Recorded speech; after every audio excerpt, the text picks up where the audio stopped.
بسم اللہ الرحمن الرحیم۔ السلام علیکم ورحمۃ اللہ وبرکاتہ۔ جادو، جنات، نظر بد کا وظیفہ۔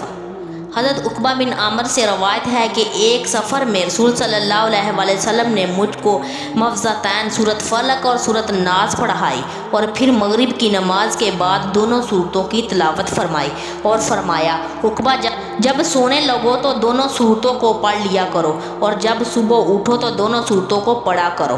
حضرت عائشہ صدیقہ رضی اللہ تعالیٰ عنہا فرماتی ہیں، جب آپ کو کوئی پریشانی بیماری پیش آئے تو آپ ان دونوں صورتوں کو پڑھا کرو۔ ان دونوں صورتوں کو پڑھ کر ہاتھ پر دم کر کے اپنے پورے بدن پر پھیر لیا کرو۔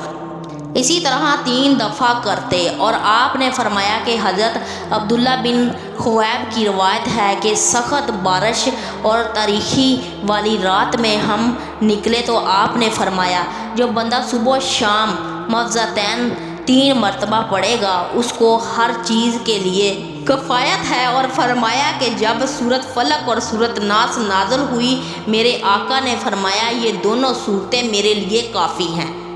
جزاک اللہ خیر۔